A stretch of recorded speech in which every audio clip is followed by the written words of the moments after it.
Hi, I'm Herbie, and I would like to take this opportunity to wish you all a very happy Christmas.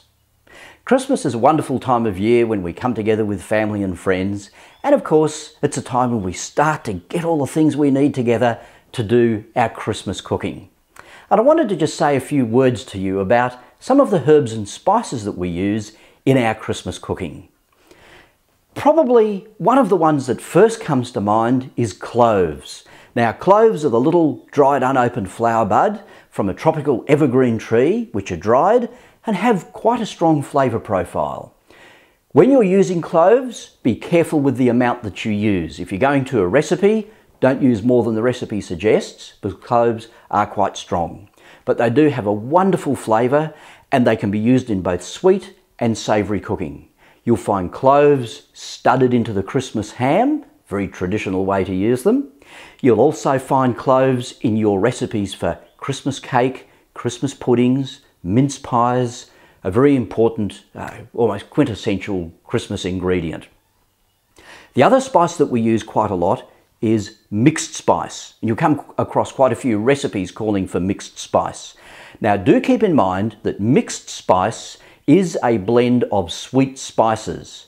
So it will contain things like cinnamon, cloves, nutmeg, ginger, cardamom, maybe even a little ground coriander seed to amalgamate all those flavours together. So mixed spice is a mixture of sweet spices.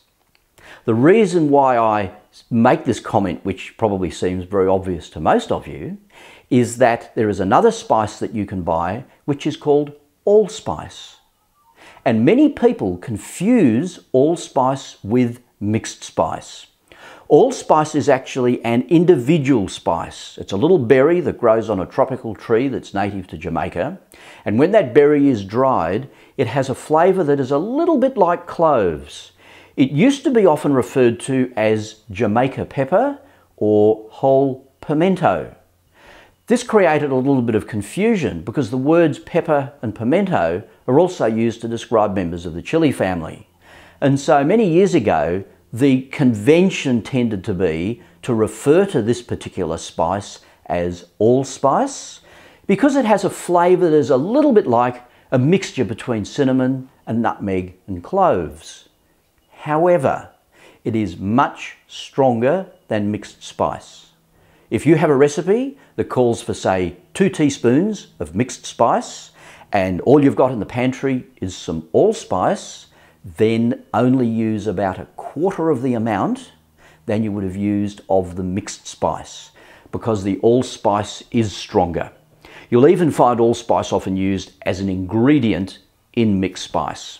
It is a lovely spice, has a beautiful flavour, and actually if you're one of those people who finds cloves a little bit strong, I'd recommend using allspice instead because allspice has got that clovey flavour but not as strong as cloves, and it also has a slightly pleasant fruity background note. Another spice you'll use in your Christmas cooking will be nutmeg. Again, one that you don't have to use too much of, but a very traditional spice. You will probably find some recipes that will include cardamom. Cardamom gives a beautiful, light, fresh flavour to lots of things, and you'll find that things like mince pies and Christmas pudding, a little bit of cardamom in there just gives it the most fantastic lift. Really wonderful to use. We also use spices a lot in our savoury Christmas cooking. And in Australia, we tend to adopt 2 different methods. Some of us will still be determined to slave over the hot stove and the hot oven and create those lovely roasts and things which are so wonderful. And of course, for a lot of other people, what we do at Christmas time is barbecue, have salads, things that are lovely and light and fresh, which can be most agreeable if Christmas Day turns out to be a very hot day. Keep in mind that if you're barbecuing, if you're doing things that are light and fresh, also add a little bit of spice to those. We have lots of spice blends that go beautifully with seafood and prawns. We have a most wonderful blend called Balmain and Roselle spice, which is absolutely delicious on seafood. And if you're doing something a little bit unusual with prawns, and remember prawns have got a fairly distinct flavour, we are now making a super Ras el Hanout, which is a very interesting blend. It's a Moroccan-based blend. It's got over 30 different spices in it, including real whole saffron stigmas. It's a wonderful spice. You only need to use a very small amount, and it is absolutely delicious with prawns. If you're doing the traditional roast, I would strongly recommend using our crusting mix. The crusting mix you rub onto the meat, whether it's chicken, a turkey, you rub this onto the meat, let it sit for maybe 15 to 20 minutes, brush that with some oil, pop it in the oven and roast it. Very important. After you've cooked it, keep the pan juices and make a gravy with those pan juices. The spices that are in the crusting mix, just with the meat and the cooking, help you to make the most beautiful gravy, and you don't need to add any of those gravy powders or manufactured things to create a gravy. You can do it yourself very, very easily. If you need any information about herbs and spices, please go to our website. It is just herbies.com.au.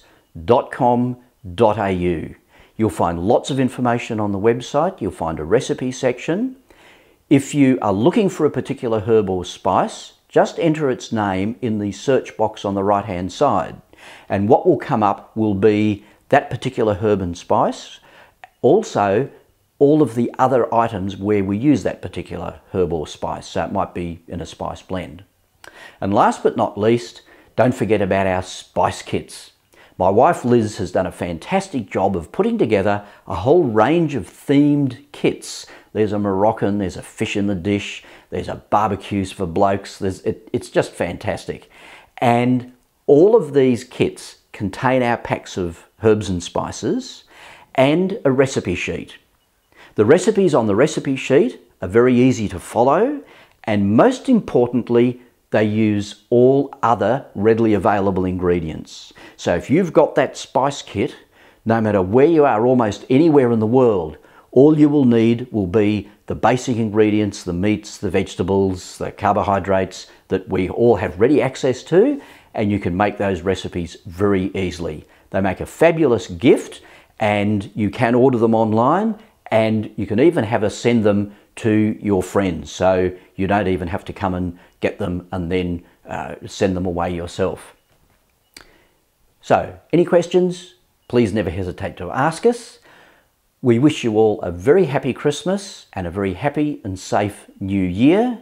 Remember that that little bit of extra spice can add all the difference to the food that you're cooking every day, and I look forward to talking to you more about herbs and spices in the new year.